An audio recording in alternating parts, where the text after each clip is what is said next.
सभी को नमस्कार दोस्तों। आज हम लोग उत्तर वैदिक काल को पढ़ेंगे। इससे पहले हमने सैंधव घाटी सभ्यता कंप्लीट कर लिया है, रिंग वैदिक काल कंप्लीट कर लिया है। उसको कभी कभी वैदिक काल भी कह देते हैं। दोस्तों पूरा का पूरा वैदिक काल कहाँ से कहाँ तक है?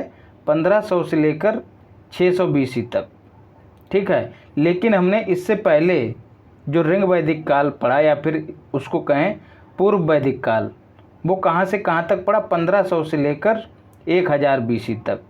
अब 1000 BC से जो है इसका नाम बदल दिया गया, क्योंकि उत्तर वैदिक काल की अवधि जो है 1000 BC से लेकर 600 BC के बीच की रखी गई है। दोस्तों कारण क्या है इसके पीछे? कारण यही है कि इतिहासकारों को जब कहीं से नए गुण, नई जीवन शैली, नया चाल चलन और भी नई नई चीज़ें प्राप्त होनी शुरू हो जाती हैं, वहीं से जो है वो उसका नया नाम दे देते हैं काल का। तो ऐसा ही यहाँ पर हुआ है। यही काल क्यों दोस्तों उत्तर वैदिक काल कहा जाता है? क्योंकि लोहे की खोज हो गई थी। कहाँ पर लोहे की खोज हुई पहले दोस्तों? अतरंजी खेड़ा, उत्तर प्रदेश के एटा ज़िले में है अतरंजी खेड़ा। यहाँ से लोहे का हल प्राप्त हुआ और संबंधित साक्ष्य प्राप्त हुए। तो दोस्तों अनुमान क्या लगाया गया? अनुमान लगाया गया कि इससे कृषि का उत्पादन बढ़ा होगा। तभी जो है चीज़ें अचानक से बदल गईं, क्योंकि पहले कबीलाई समाज था और अब जो है जब कृषि का उत्पादन बढ़ा तो कृषि जो है सेकेंडरी व्यवसाय हो गई। प्राइमरी क्या था? प्राइमरी था पशुपालन। रिंग वैदिक काल में हम पढ़ते हैं कि पशुपालन जो है प्राइमरी था। कबीलाई समाज था, मतलब खाना बदोश जीवन जिया करता था। आज यहाँ तो कल वहाँ, जहाँ जहाँ पशु जाते वहाँ वहाँ लोग जाते। तो कबीलाई समाज था। दोस्तों वीडियो को अंत तक देखिएगा, बहुत सी चीज़ों से पहली बार पर्दा उठेगा। आप बहुत सी चीज़ों को पहली बार समझेंगे, तो अंत तक देखिएगा, तभी ज़्यादा से ज़्यादा लोगों तक पहुँचेगा वीडियो, और तभी और ज़्यादा उत्साह बढ़ेगा। तो अब जो है दोस्तों आप सभी जानते हैं कि कृषि उत्पादन बढ़ा। कृषि जो है प्राइमरी व्यवसाय हो गई, प्राथमिक व्यवसाय हो गई, पशुपालन सेकेंडरी हो गया। तो आप सभी जानते हैं कि कृषि जो है एक जगह रहकर ही की जा सकती है। तो क्या हुआ? स्थायी जीवन शैली की शुरुआत हुई, याद रखिएगा। तो उम्मीद करता हूँ आप समझ गए कि इसको नाम क्यों दिया गया। अच्छा, फिर 600 BC तक इसको क्यों निर्धारित किया गया? तो जैसे 1000 BC से एक बदलाव दिखाई देता है, वैसा ही बदलाव 600 BC के बाद दिखाई देता है। 600 BC के बाद दोस्तों क्या हुआ? लोहा तो पहले ही खोज लिया गया। कृषि का लगातार विस्तार होता चला गया, उत्पादन बढ़ता चला गया, कृषि क्षेत्र का विस्तार होता चला गया। ऊपर के लिए एरो कह रहा है कि विस्तार हुआ। तो दोस्तों कृषि का विस्तार हुआ, लोहे की खोज पहले ही हो चुकी थी, उत्पादन ज़्यादा हो गया। तो क्या हुआ दोस्तों? अधिशेष हो गया। तो जो व्यक्ति पहले कृषि में लगे रहते थे वो अब अन्य कार्यों में भी संलग्न हो गए। तो क्या हुआ? औद्योगिकरण की प्रक्रिया शुरू हो गई। औद्योगिकरण की प्रक्रिया शुरू हुई तो दोस्तों चीज़ों का उत्पादन हुआ। उत्पादन हुआ तो उससे ज़रूरतें पूरी हुई। फिर उत्पादन जब अपनी अधिशेष अवस्था को प्राप्त कर गया तो क्या हुआ? अतिरिक्त उत्पादन हुआ। जब अतिरिक्त उत्पादन हुआ तो व्यापार की प्रक्रिया शुरू हो गई दोस्तों। और जब व्यापार की प्रक्रिया शुरू हुई तो अच्छी सड़कें बनने लग गईं, अच्छे भवन बनने लग गए, बाज़ार वगैरह व्यवस्थित हो गए। तो इसी पूरी व्यवस्था को जो है द्वितीय नगरीय क्रांति कहा जाता है, या फिर द्वितीय नगरीकरण। द्वितीय क्यों कहा जाता है दोस्तों? इस तरह की व्यवस्था इससे पहले हम सिंधु घाटी सभ्यता में देखते हैं, तो उसको दोस्तों प्रथम नगरीकरण की संज्ञा दी जाती है और इसको जो है द्वितीय नगरीकरण की संज्ञा दी जाती है। अब सवाल बनता है कि किसके बारे में पढ़ेंगे? तो दोस्तों वही चिर परिचित अपने आर्य।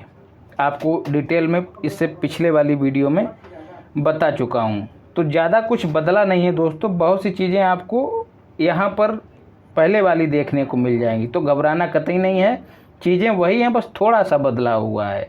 तो स्रोत देखते हैं दोस्तों क्या क्या हैं। साहित्यिक और पुरातात्विक, जो खुदाई वगैरह से प्राप्त होते हैं वो पुरातात्विक स्रोत कहे जाते हैं, और जो लिखे गए होते हैं वो साहित्यिक कहे जाते हैं। तो जो हमने इससे पहले पढ़े हैं वही अब भी हैं, वेद, ब्राह्मण, आरण्यक और उपनिषद। इन सब को हम डिटेल में पिछली क्लास में कंप्लीट कर चुके हैं। सर्वाधिक जानकारी दोस्तों 3 वेदों से प्राप्त होती है, सामवेद, यजुर्वेद और अथर्ववेद। याद रखिएगा, उसमें जो इससे पहले वाला मतलब पूर्व वैदिक काल अथवा ऋग वैदिक काल, उसमें सर्वाधिक जानकारी ऋग वैदिक काल से प्राप्त होती है, इसलिए उसको ऋग वैदिक काल कहते हैं। लेकिन इसमें जो है सर्वाधिक जानकारी अन्य 3 वेदों से प्राप्त होती है, याद रखिएगा। पुरातात्विक स्रोतों की बात करें तो जो वहाँ थे पुरातात्विक स्रोत वही यहाँ हो गए, बस लोहा बढ़ गया है। वहाँ पर आपको बोगजकई का अभिलेख बताया था और कस्सी का अभिलेख, वहाँ से जानकारी प्राप्त होती है। पिछला वाला वीडियो ज़रूर देखिएगा, तभी चीज़ें ज़्यादा बेहतर तरीके से कनेक्ट होंगी। यहाँ पर अगर मैं उसको दोहराऊँगा तो वीडियो लंबी हो जाएगी। अतरंजी खेड़ा से लोहा और मिल गया, ठीक है। तो 2 चीज़ें पहले से थी और यहाँ पर लोहा और जुड़ गया, जो कि 1961 में अलेक्जेंडर कनिंघम ने काली नदी के किनारे से खोजा था, याद रखिएगा। तो दोस्तों ये क्या प्रमाण प्रस्तुत करते हैं, दोनों चीज़ें साहित्यिक स्रोत और पुरातात्विक स्रोत, ये बताते हैं कि गंगा यमुना दोआब क्षेत्र में भी विस्तार हो गया था आर्यों का। अब देख लेते हैं विस्तार की बात। पहले दोस्तों इनका विस्तार मतलब उत्तरी सीमा तुर्कमेनिस्तान थी, पश्चिमी सीमा अफ़गानिस्तान थी और पूर्वी सीमा जो थी वो पश्चिमी हिमालय थी। पश्चिमी हिमालय समझ ही रहेंगे, अगर ये हिमालय है तो पूर्वी पश्चिमी सीमा ये हो गई, पूर्वी ये हो गई, तो इनके हिमालय के संदर्भ में ये पश्चिमी सीमा है, याद रखिएगा। तो पश्चिमी हिमालय और दक्षिणी सीमा जो है वो अरावली पर्वत श्रेणी थी, ठीक है। और ये सप्त सैंधव प्रदेश में थे आर्य उस समय। सप्त सैंधव प्रदेश आपको पहले भी बता चुका हूँ, सिंधु, झेलम, चिनाब, रावी, ब्यास, सतलज और 7वीं नदी जो है दोस्तों वो सरस्वती। तो ये 7 नदियाँ मिलकर सप्त सैंधव प्रदेश का निर्माण करती थीं। तो पहले केवल और केवल सप्त सैंधव प्रदेश इतने से क्षेत्र में थे। लेकिन दोस्तों अब जो है उत्तर वैदिक काल में इसका विस्तार हो गया। ब्रह्म ऋषि प्रदेश मतलब पूर्व की ओर इनका विस्तार हुआ है, जैसे कि अभी हमने ऊपर भी पढ़ा, गंगा यमुना दोआब क्षेत्र में इनका विस्तार हुआ है। तो अब जो है बाकी सीमाएं, तीनों सीमाएं सेम रही हैं, थोड़ा सा विस्तार इनका मतलब 2 सीमाएं सेम रही हैं, थोड़ा सा विस्तार पहले अरावली पर्वत तक था जहां इनका विस्तार, वहीं अब दक्षिण में विंध्याचल पर्वत विंध्याचल तक पहुंच गया दोस्तों। और विंध्याचल आप सभी जानते हैं नर्मदा नदी के आसपास जो है इनका विस्तार हो गया, वहाँ तक विस्तार हो गया, या फिर कहें नर्मदा नदी तक विस्तार हो गया। और यहाँ दोस्तों ब्रह्मर्षि प्रदेश मतलब किस क्षेत्र को कहा जाता है, यमुना और गंगा का जो दोआब मतलब 2 नदियों के बीच का क्षेत्र, यहाँ तक इनका विस्तार हो गया। तो इसको आप छोड़ सकते हैं, केवल और केवल आइडिया लगाने के लिए आपको बताया है, परीक्षा में नहीं पूछेगा। परीक्षा में आपसे ये पूछ सकता है कि ब्रह्मर्षि प्रदेश किसे कहा जाता है और सप्त सैंधव प्रदेश किसे कहा जाता है। अब सवाल बनता विस्तार का कारण क्या रहा होगा दोस्तों। यही सब चीज़ें आपको यूनिक दे रहा हूँ, जो मुझे नहीं लगता है कि कहीं और आपको मिलेंगी। कृषि जो है मुख्य व्यवसाय था, अभी हम ऊपर भी चर्चा कर चुके हैं। जंगलों की कटाई हुई दोस्तों, जब कृषि मुख्य व्यवसाय था उत्पादन बढ़ा तो लोग जो हैं अन्य उद्योग धंधों में लगे, और कुछ लोग जो हैं ज़्यादा आराम और व्यसन का जीवन जीने लग गए, मतलब ज़्यादा ही मज़ेदार जीवन जीने लग गए। तो बच्चे पैदा किए तो जनसंख्या बढ़ी तो भरण पोषण के लिए ज़्यादा संसाधनों की ज़रूरत पड़ी, और चूँकि कृषि मुख्य व्यवसाय था तो क्या हुआ, जंगलों की कटाई शुरू हो गई। जंगलों की कटाई होगी तभी तो कृषि क्षेत्र का विस्तार होगा। तो क्या हुआ, कृषि क्षेत्र का विस्तार हुआ। फिर जो है जब क्षेत्र विस्तार होने लग गया तो क्या हुआ, जो क्षेत्र होता था वो महत्वपूर्ण पहलू बन गए। कोई क्षेत्र जो है वो ज़्यादा बड़ी संपत्ति का रूप ग्रहण कर लिया। पहले क्या होता था, पहले गाय सबसे बड़ी संपत्ति मानी जाती थी, लेकिन यहाँ पर क्षेत्र महत्वपूर्ण हो गया। फिर क्या हुआ दोस्तों, जब क्षेत्र महत्वपूर्ण हो गया तो क्षेत्र विस्तार के लिए युद्ध होना शुरू हो गए। पहले राजा क्या करता था, गाय के लिए युद्ध करता था, लोगों की रक्षा के लिए युद्ध करता था। लेकिन अब जो है दोस्तों क्षेत्र के लिए युद्ध होना शुरू हुआ, क्योंकि क्षेत्र जो है महत्वपूर्ण कमोडिटी बन के उभरा। क्योंकि राजा दोस्तों पहले से अधिक शक्तिशाली भी हो गया था। एक कारण ये भी था कि राजा ने युद्ध करना शुरू कर दिया। क्यों दोस्तों, क्योंकि उस समय जब इसकी नियुक्ति में सभा और समिति जैसी संस्थाओं का रोल होता था, वो जो है अब कमज़ोर पड़ गई। नीचे के लिए एरो दिखाता है कि अब कमज़ोर पड़ गई। तो जब कमज़ोर पड़ गई दोस्तों, तो अब इस पर अंकुश रखने वाला कोई हुआ नहीं। तो क्या हुआ दोस्तों, राजा शक्तिशाली हो ही गया, उत्पादन पहले से बढ़ गया था, तो टैक्स वगैरह राजा ने लेना शुरू कर दिया और अनिवार्य कर दिया।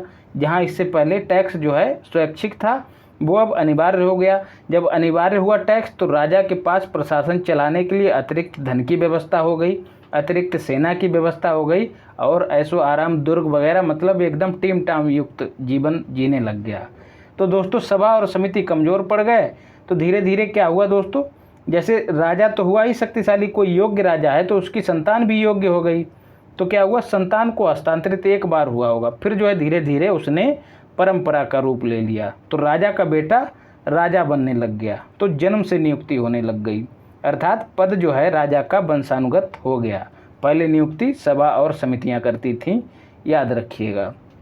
तो विस्तार का कारण क्या रहा है, मूलतः क्षेत्र, ठीक है। और क्षेत्र के पीछे की आपको पूरी कहानी बता ही दी। विस्तार का प्रमाण दोस्तों कहाँ से मिलता है, एक और प्रमाण जो है दोस्तों ब्राह्मण ग्रंथ से मिलता है। कहाँ से, शतपथ ब्राह्मण से। यहाँ पर माधव नाम के एक चरित्र का उल्लेख मिलता है शतपथ ब्राह्मण में। हम लोग पिछली क्लास में ब्राह्मण को पढ़ चुके हैं अच्छे से। ये क्या होते हैं दोस्तों, वेदों की सरलीकृत व्याख्या होते हैं, ठीक है। तो जो लोग नए हैं उनके लिए बता दिया, बाकी डिटेल में पढ़ने के लिए पिछली वीडियो देख लीजिएगा। और हाँ दोस्तों, आरओ एआरओ जो लोग इस बार अपीयर हो रहे हैं उनके लिए अलग से स्टैटिक जीके के छोटे छोटे टॉपिक देना शुरू किया है, बहुत ही महत्वपूर्ण है साथियों। किसी भी क्लास, मतलब किसी भी, मुझे नहीं लगता कि किसी और चैनल पे वो आपको मिलेंगे। आप एक बार ज़रूर देखिएगा, छोटे छोटे वीडियो हैं, ऐसा मारक कंटेंट है कि एकदम विध्वंस हो जाएगा परीक्षा में प्रश्नों का। तो एक बार ज़रूर देखिएगा। तो दोस्तों माधव नाम का जो चरित्र है, देखिए इसको रटना नहीं है, कभी कभी पूछ लिया जाता है, और चूंकि कहानी से जुड़ा है तो आपको याद रहेगा, मुझे उम्मीद है ऐसी। माधव नाम का जो चरित्र था दोस्तों, उससे कहा जाता है कि उसके मुख से अग्नि का गोला निकला, और ये गोला जहाँ तक पहुँचा, ठीक है, जहाँ तक पहुँचा तो ये जलाते हुए सारे क्षेत्र को, सारे जंगलों को नष्ट करता हुआ कहाँ तक पहुँचा, सदानीरा नदी तक। सदानीरा किसे कहते हैं दोस्तों, आपको पिछली क्लास में बताया है। गंडक नदी को ही सदानीरा कहा जाता था ऋग्वेद में। तो दोस्तों गंडक नदी तक जब ये गोला आग का घूमता हुआ जाएगा, तो इसके रास्ते में जो भी जंगल पड़ेंगे वो क्या हो गए, सब जल गए, राख हो गए, ध्वस्त हो गए। तो क्या हुआ, ये विस्तार हो गया, एक तरह से क्षेत्र खाली हो गया। तो ये जो है किस चीज़ का प्रमाण है, विस्तार जो है पूर्व की ओर बढ़ा आर्यों का। तो यही जो है कभी कभी आपसे पूछ सकता है कि क्षेत्र विस्तार के प्रमाण कहाँ मिलते हैं, तो शतपथ ब्राह्मण में। अब राजनीतिक जीवन या फिर राजनीतिक व्यवस्था के बारे में समझते हैं, क्या चीज़ें हैं। प्रशासनिक इकाइयाँ दोस्तों, सबसे छोटी इकाई कुल थी, इससे भी छोटी परिवार थी दोस्तों। परिवार को यहाँ पे छोड़ दिया है, तो कुल सबसे छोटी इकाई थी, जिसका प्रमुख जो था वो कुलपति कहलाता था। ये ऋग्वैदिक काल में भी व्यवस्था थी। उससे बड़ी ग्राम थी, ग्राम का प्रमुख ग्रामणी कहलाता था। फिर विष थी, विष का प्रमुख विषपति कहलाता था। और फिर जन थी, और जन का प्रमुख जनपति कहलाता था। और दोस्तों यही उस समय राजा हुआ करता था। लेकिन अब जो है एक जनपद नाम की नई संस्था जुड़ गई यहाँ पर, इसका प्रमुख राजा होता था। इसके ऊपर भी एक संस्था थी, वो राष्ट्र, मतलब कई राजाओं, कई क्षेत्रों पर कंट्रोल करने वाला एक व्यक्ति जो है, जिसको एक राट कहा जाता था। हालांकि इसका उल्लेख मिलता नहीं है, इतिहासकार ऐसा अनुमान लगाते हैं। जैसा कि आपको पहले भी बता दिया है कि ये पूरा का पूरा इतिहास जो है अनुमान पर आधारित है। तो जनपद जो है चीज़ बढ़ गई थी। इससे नीचे दोस्तों जो जन थे, जब कई जन इकट्ठे हो गए, ठीक है, तो जहाँ पर इन्होंने पद रख दिया अपना जिस क्षेत्र में, वही क्या कहलाया, जनपद, जनपद कहलाया दोस्तों। तो जैसे 5 जन, जैसे कबीलाई समाज था ऋग्वैदिक काल में, तो 5 जन जहाँ इकट्ठे हो गए दोस्तों, तो वो क्षेत्र क्या कहलाया, पांचाल। आपको ये सब नाम सुनने को मिलेंगे, पांचाल। और जहाँ पर इससे भी ज़्यादा कबीले इकट्ठे हो गए, जन इकट्ठे हो गए, तो उसको क्या कहा दोस्तों, जब पहचान का संकट आ गया, जब ज़्यादा ही लोग वहाँ पर खिचड़ी हो गई, गड्ढमड्ढ हो गया, जब ज़्यादा लोग आ गए तो क्या हो गया, पहचानना मुश्किल हो गया। तो जहाँ पर ज़्यादा जन आके रहने लग गए उस क्षेत्र को कहा गया विदेह। तो पांचाल भी आपको सुनने को मिलेगा और विदेह भी। तो दोस्तों ये जो नया टर्म जुड़ा है वो जनपद जुड़ा है, बाकी ये जन तक जो व्यवस्था है वो ऋग वैदिक काल की ही है, याद रखिएगा। अच्छा, राजा जो है दोस्तों अब गोपा के बजाय वंश आधारित नाम से जाना गया। पहले केवल और केवल पशुपालन पे आधारित व्यवस्था थी। तब दोस्तों क्या हुआ करता था, गाय जो है प्रमुख संपत्ति थी। गाय का जो रक्षक हुआ करता था उसको क्या कहते थे, गोप। लेकिन अब जो है उसकी भूमिका का विस्तार हो गया राजा का, तो अब जो है उसका नाम वंश से जाना जाने लगा, याद रखिएगा। अब जो है गोप नहीं कहा जाता है। राजा की उत्पत्ति का सिद्धांत दोस्तों ऐतरेय ब्राह्मण, आपको बताया है पीछे, ये भी एक ब्राह्मण है, ऐतरेय ब्राह्मण, वहाँ पर मिलता है सर्वप्रथम। आपसे सीधे सीधे पूछा जा सकता है कि राजा की उत्पत्ति का सिद्धांत किस ब्राह्मण में दिया गया है, तो ऐतरेय ब्राह्मण में। अलग अलग दिशाओं के अलग अलग राजा बताए गए हैं दोस्तों। तो जो उत्तरी क्षेत्र का जो राजा हुआ करता था दोस्तों वो विराट कहा जाता था। दक्षिणी क्षेत्र का जो राजा हुआ करता था वो भोज कहा जाता था। भोज जो है दोस्तों मध्य प्रदेश में एक पौधे का नाम था, उसका जो बड़ा पत्ता हुआ करता था उसी को भोज कहते हैं। इसीलिए आप दोस्तों भोज नामक शासक को भी पढ़ते हैं मध्य प्रदेश में। तो भोज मतलब दक्षिणी क्षेत्र का राजा। विराट जो हिमालय की तरह विराट है, ये सब ट्रिक बता रहा हूँ आपको दोस्तों, हिमालय की तरह जो विराट है तो उत्तरी क्षेत्र का राजा जो है विराट कहा जाता था। और पूर्वी क्षेत्र का राजा दोस्तों सम्राट कहा जाता था। आप सभी को पता है कि पाटलिपुत्र जो राजधानी रही है दोस्तों वो अशोक की रही है, और पाटलिपुत्र कहाँ है, पूर्व में। तो इतिहास में हम अशोक को क्या पढ़ते हैं, सम्राट अशोक। तो ऐसे ही लिंक करिएगा इसको कि जो पूर्वी क्षेत्र का राजा है वो सम्राट के नाम से जाना जाता था। अच्छा, एक हम लोग जियोग्राफी में पढ़ते हैं, क्या पढ़ते हैं, सौराष्ट्र, गुजरात का एक हिस्सा है सौराष्ट्र। तो सौराष्ट्र से ही ये मिलता जुलता नाम है स्वराट। तो इस तरह से याद रखिएगा, स्वराट मतलब सौराष्ट्र, सौराष्ट्र मतलब स्वराट। ये खाली आपको ट्रिक्स हैं याद करने के लिए। अच्छा, इन सब को जो जीत लेता था उसको एकराट कहा गया। उपनिषदों में राजाओं के नाम दोस्तों क्या क्या दिए गए हैं। कैकेय का राजा दोस्तों अश्वपति था। काशी का राजा जो था दोस्तों वो अजातशत्रु कहा गया, अजातशत्रु था। कैसे याद रखना है, अजातशत्रु में सा है और काशी में भी सा है, बड़ा वाला। विदेह जो है दोस्तों वहाँ का शासक जनक था। पांचाल का शासक जवाली था। अश्वपति जो है दोस्तों वो दार्शनिक भी था, याद रखिएगा। जिसके साथ पति है वो दार्शनिक है। पति जो है दार्शनिक होते ही हैं, पत्नियों से थोड़ा आगे सोच लेते हैं कि पत्नी अब क्या मांगने वाली है, अनुमान लगा लेते हैं उसके हाव भाव को देखकर। तो जो अश्वपति है वो दार्शनिक था, याद रखिएगा। और ये ऐसे ही जनपद हैं जिनकी अभी हमने ऊपर चर्चा की है, जहाँ कई जनों ने जो है, कई कबीलों ने अपना पद रख दिया। साम्राज्य विस्तार हेतु दोस्तों यज्ञ का प्रयोग किया जाने लग गया। तो कौन कौन से यज्ञ होते थे आपसे पूछे जा सकते हैं। राजसूय यज्ञ, ये दोस्तों राज्याभिषेक के समय होता था। इसमें जो है रत्नियों की उपस्थिति होती थी। रत्नी दोस्तों क्या होते थे, राजा समेत कुल 12 लोग होते थे, प्रमुख लोग जो पूरी व्यवस्था को देखते थे, उनको रत्नी कहा गया। प्रमुख रत्निन दोस्तों दिए गए हैं, आपको याद कर लेने हैं, सीधे सीधे पूछे जा सकते हैं। पहला स्थान सेनानी का था, ये प्रमुख रत्निन हुआ करता था। दूसरा स्थान जो है दोस्तों पुरोहित का होता था, ये दूसरे स्थान पे था, दूसरा रत्निन। फिर युवराज जो है दोस्तों राजा का पुत्र हुआ करता था। महिषी जो है दोस्तों वो पटरानी हुआ करती थी। सूत जो है दोस्तों वो सारथी हुआ करता था। अक्षबाप जो है दोस्तों जब राजा जुआ खेलता था, चौपड़ खेलता था, तो उसमें जो राजा को गाइड करता था, जो उसकी मदद करता था, जो उसका साथ देता था, उसको अक्षबाप कहते थे। और दोस्तों पालागल जो दोस्तों राजा का मनोरंजन करता था, राजा को हंसाता था, उसको पालागल कहते थे। पालागल मतलब हमको लगता है कि ये जो पागल शब्द बना है वो यहीं से लिया गया है, ये हंसाता था।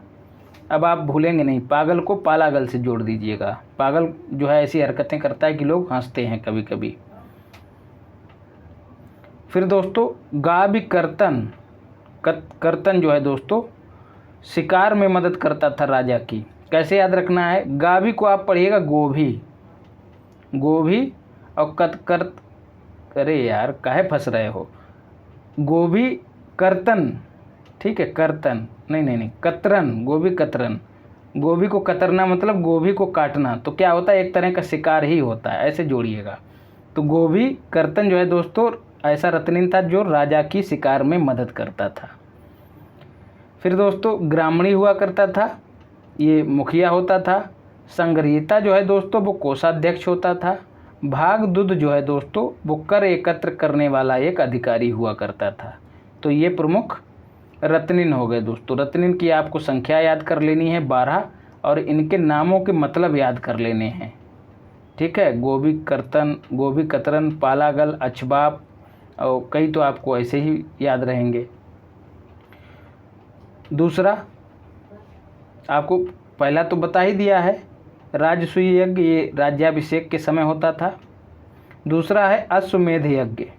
आपने रामायण में पढ़ा होगा, भगवान राम जो हैं घोड़ा छोड़ते हैं अपना, और उनके बेटे लव और कुश उसको पकड़ लेते हैं। तो इसमें घोड़ा छोड़ा जाता था, क्योंकि घोड़ा जो है प्रमुख पशु था आर्यों का, याद रखिएगा।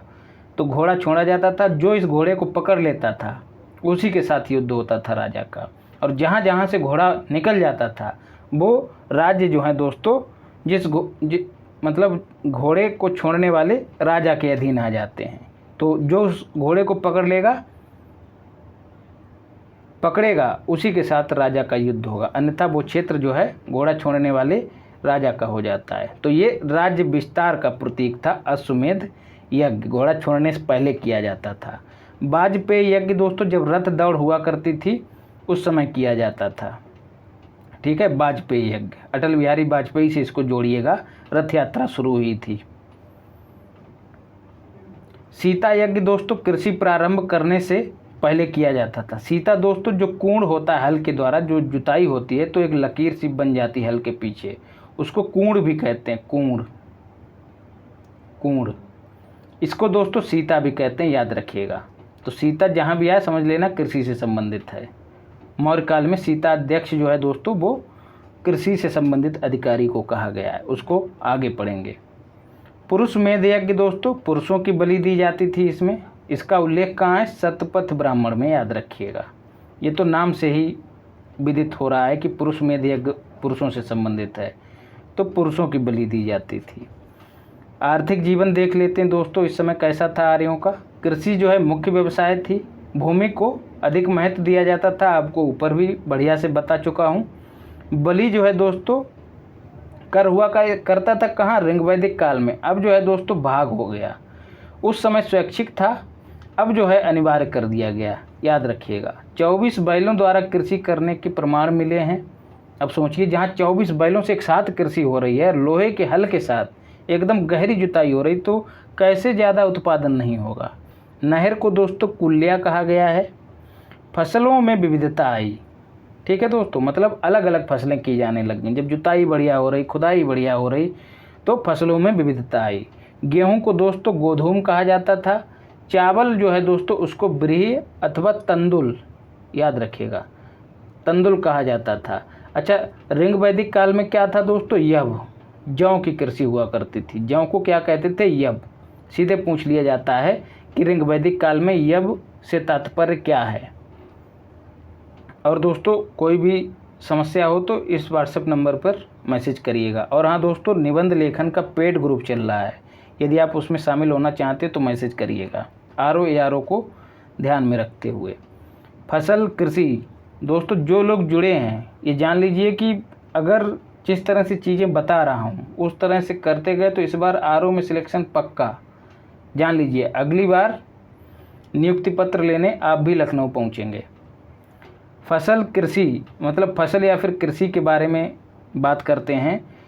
जब कृत्रिम तरीके से की जाती थी, जैसे सिंचाई के माध्यम से, निराई गुड़ाई लगा के, मतलब जब मानव उसमें अपनी भूमिका निभाता था तो उसको कहते थे कृष्टिपच्या।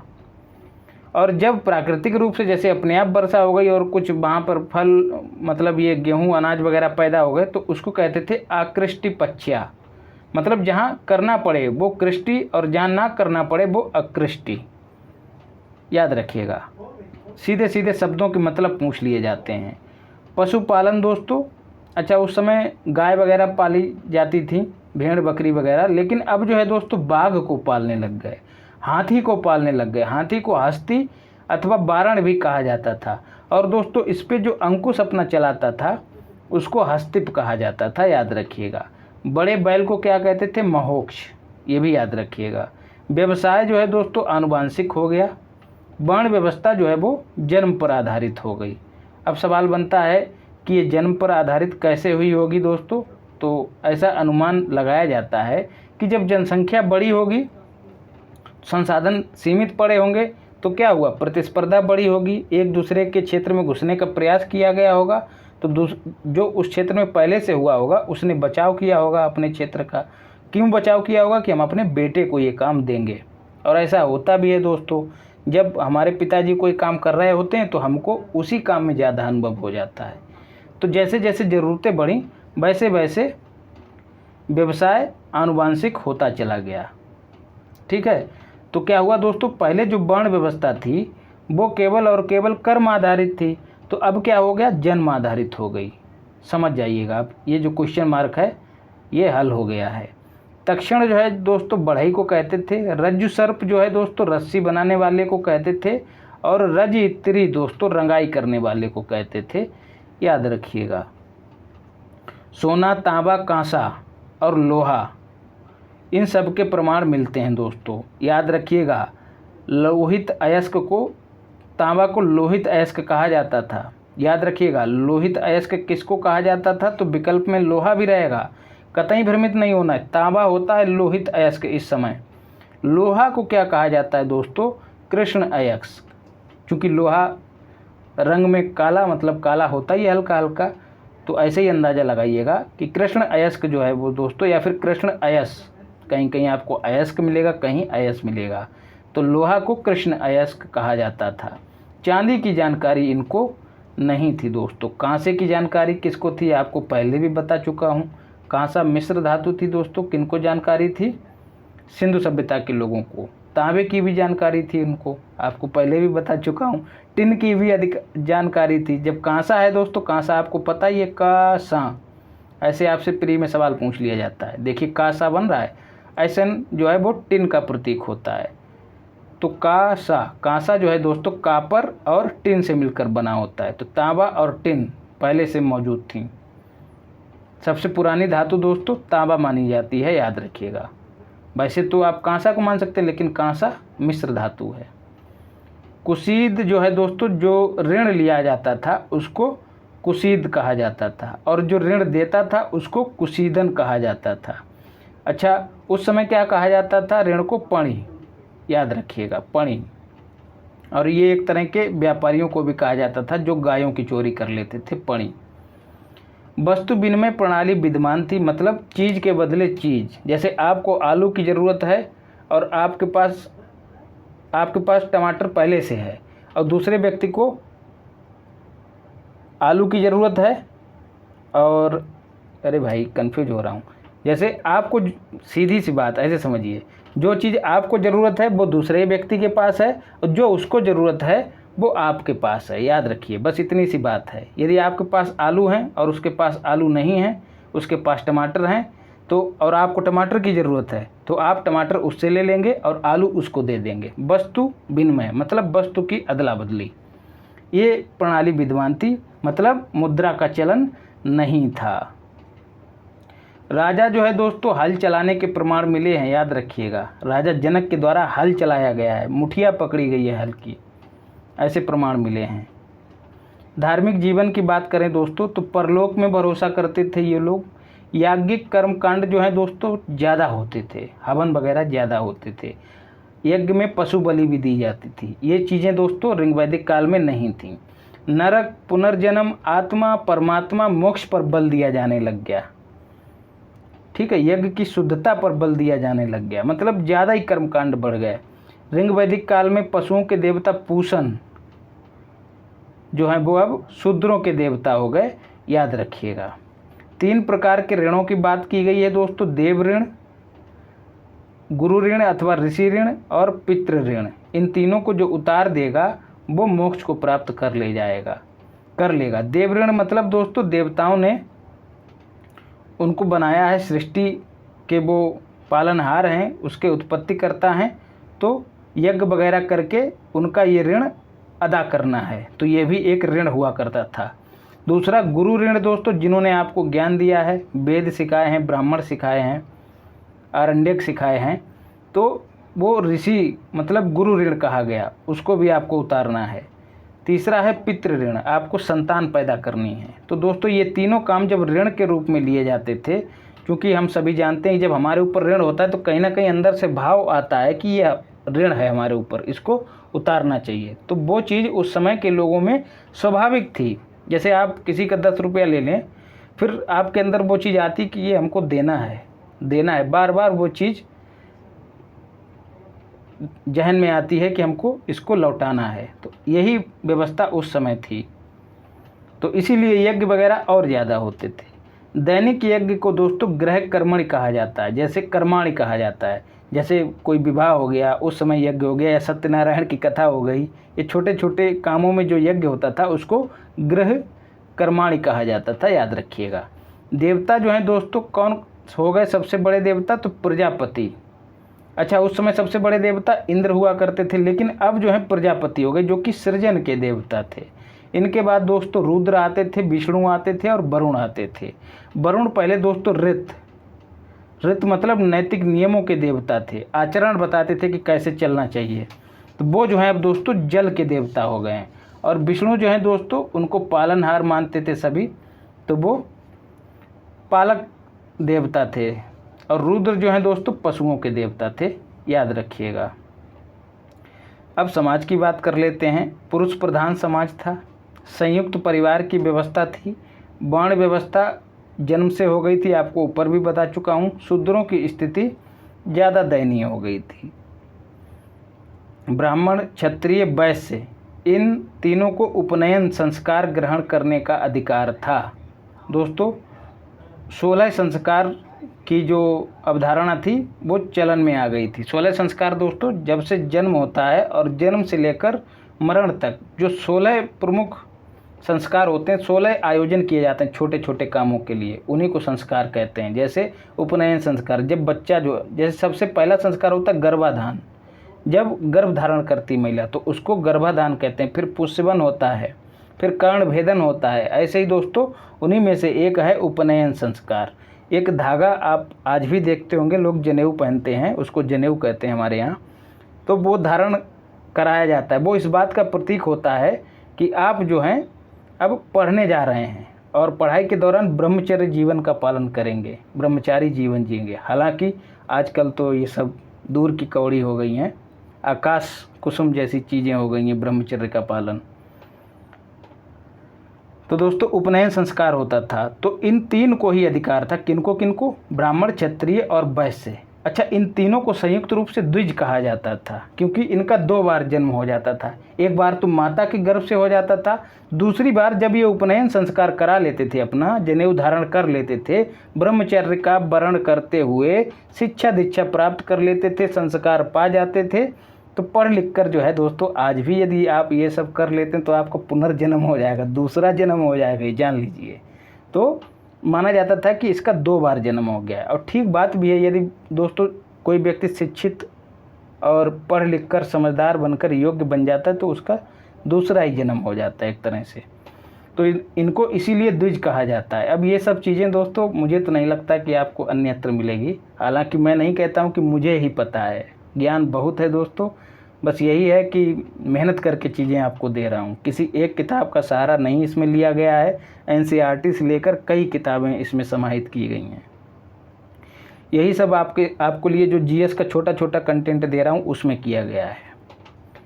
गोत्र दोस्तों पहले गौशाला के लिए इस्तेमाल होता था। क्यों दोस्तों? क्योंकि उस समय पशुपालन जो है मुख्य व्यवसाय था। उस समय जो गाय को दोहती थी उसको क्या कहते थे? दुहिता। तो पुत्री के लिए दुहिता कहा जाता था। गाय को दोहती थी उसको दुहिता कहा जाता था, इसीलिए क्योंकि पशुपालन जो है मुख्य व्यवसाय था।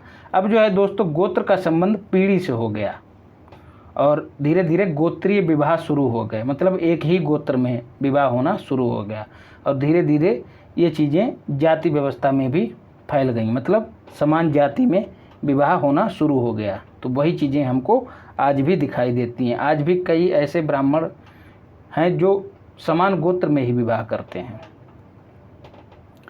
महिलाएं दोस्तों अपेक्षाकृत गिरावट आई। उनको पहले उपनयन का अधिकार था दोस्तों। उपनयन संस्कार महिलाओं का भी होता था रिंग वैदिक काल में, लेकिन इस समय नहीं होता है। एकदम गिरावट नहीं कही जा सकती, लेकिन पहले की अपेक्षा गिरावट आई है। बाल विवाह हो जाता था दोस्तों, क्योंकि ऐसा मानना था कि रजस्वला स्त्री, मतलब जिस स्त्री का मासिक धर्म शुरू हो जाता था उसको अपवित्र माना जाता था। तो कहा जाता था कि अपवित्र स्त्री को अपने पिता के यहाँ नहीं रहना चाहिए, उसको ससुराल में ही रहना चाहिए, मतलब उसका मासिक धर्म जो है वहीं से शुरू हो। तो दोस्तों जब बचपन में ब्याह हो जाएगा तो क्या होगा? ससुराल में पुरुष पर निर्भर हो जाएगी महिला। जब महिला पुरुष पर निर्भर हो जाएगी और समाज तो पहले से पितृसत्तात्मक है तो उसको दबा के रखेगा, उसको न पढ़ने देगा, न लिखने देगा, न उसको सोचने की आज़ादी देगा, दुनिया भर के आडंबर और नियम उस पर लाद देगा। तो क्या हुआ दोस्तों? स्त्री की दशा ऑटोमेटिक निम्न हो जाएगी। अमाजू जो है दोस्तों, पिछली क्लास में हमने क्या पढ़ा? जो स्त्रियां आजीवन अविवाहित रहती थी, ये अधिकार था उनको। आजीवन अविवाहित रहने वाली स्त्रियों को अमाजू कहा जाता था। लेकिन अब जो है दोस्तों विवाह जरूरी हो गया था, अब वो भी बाल विवाह। तो अब अमाजू वाली कॉन्सेप्ट यहाँ पर ख़त्म हो गई, विवाह जरूरी हो गया। हालांकि कुछ उच्च वर्ण की स्त्रियाँ थीं जो आज भी अविवाहित रह सकती थीं।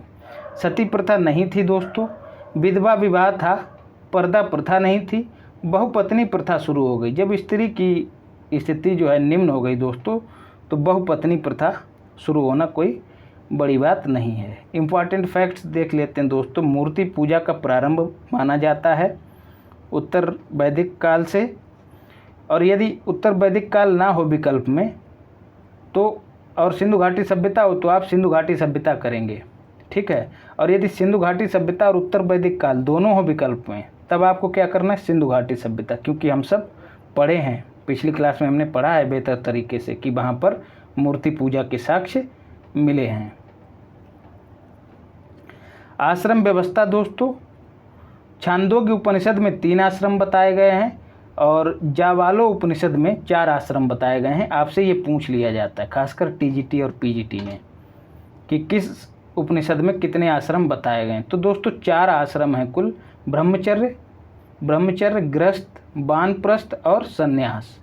दोस्तों जब व्यक्ति पढ़ने के लिए जाता है जनेऊ धारण करके, तो जो है दोस्तों वो ब्रह्मचर्य आश्रम में प्रवेश करता है, ठीक है। उसके बाद गृहस्थ पढ़ लिख कर घर लौटता है तो ब्याह उसका होता है, बाल बच्चे पैदा करता है, उनको पालता पोसता है, तो वो जो है आश्रम क्या कहलाता है? गृहस्थ आश्रम, मतलब आराम करने की जगह। हालांकि आराम यहाँ होती नहीं है, आराम दूर दूर तक नहीं है।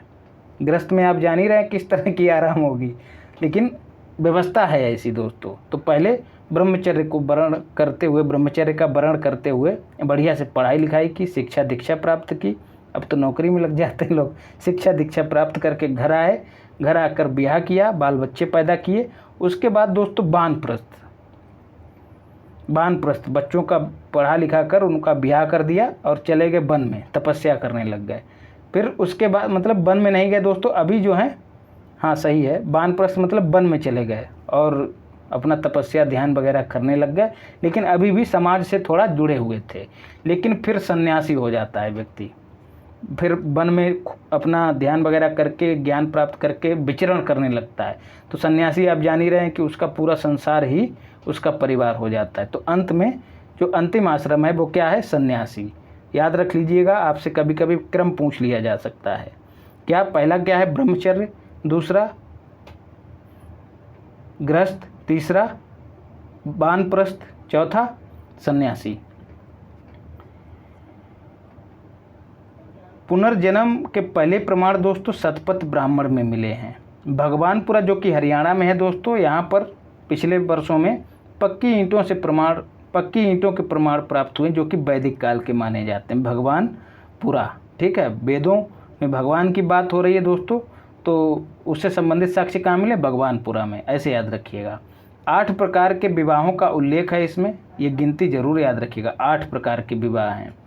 वेद वेदांग पढ़ाने वाले जो गुरु, जो अपनी आजीविका चलाने के लिए वेद वेदांग पढ़ाता था, उसको क्या कहते थे? उपाध्याय।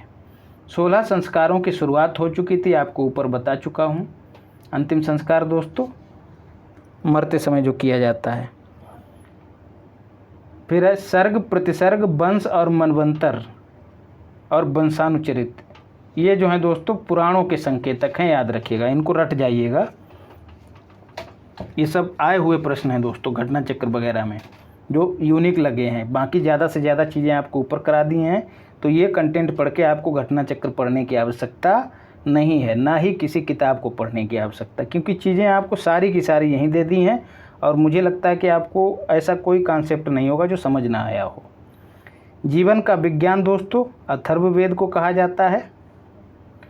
पंचजन जो दोस्तों कौन कौन थे? यदु, द्रुह, पुरु, अनु, तुर्वसु। इनको जो है बार बार पढ़िएगा, यदु, द्रुह, पुरु, अनु, तुर्वसु। ये प्रश्न पूछा गया है। पंचजनों में यही आते थे। फिर है दोस्तों आर्य जो है, आर्य संस्कृति का धुर दोस्तों आपने सुना होगा, गांव में कहते हैं धुरे पे है फलाना व्यक्ति। धुरे का मतलब जहां से गांव की शुरुआत हो, मतलब बॉर्डर। तो आर्य संस्कृति का धुर जो है किसे कहा जाता था? अंग और मगध को। याद रखिएगा, अंग और मगध ज़्यादा ही पूर्व में थे, ठीक है। तो इन्हीं को आर्य संस्कृति का धुर कहा जाता था। ये जो हैं प्रभाव से बाहर थे क्योंकि ये प्राकृत भाषा का इस्तेमाल करते थे, जबकि इनकी भाषा ब्राह्मी थी। याद रखिएगा, ब्राह्मी थी। गायत्री मंत्र दोस्तों तीसरे मंडल में है ऋग्वेद के। पुराणों की संख्या 18 है। गीता संस्कृत भाषा में लिखी गई है। महाभारत को जय संहिता कहा जाता था। ऋग्वेद की लिपि जो है दोस्तों ब्राह्मी थी। याद रखिएगा, भाषा संस्कृत थी। अभी आपको मैंने भाषा बता दी है, भाषा संस्कृत थी लेकिन लिपि ब्राह्मी थी। ये प्रश्न भी आपसे पूछा गया है। अगन्या जो है दोस्तों गाय को कहा जाता था। कब? ऋग्वैदिक काल में। आरबी का मतलब ऋग्वैदिक काल। और निष्क जो है दोस्तों गले का आभूषण हुआ करता था उस समय, लेकिन अब जो है उत्तर वैदिक काल में क्या हो गया? माप तौल की इकाई। तो दोस्तों पूरा का पूरा कंटेंट आपको उपलब्ध करा दिया है। यदि चीज़ें यूनिक लगी हों तो चैनल को सब्सक्राइब करिए, लोगों तक शेयर कीजिए, ज़्यादा से ज़्यादा शेयर कीजिए और वीडियो को लाइक कीजिए। इसी के साथ दोस्तों अपना और अपनों का ख्याल रखिए। अपने चित्त मतलब मन, चित्र मतलब अपनी छवि और चरित्र, तीनों को पवित्र बनाए रखिए। धन्यवाद।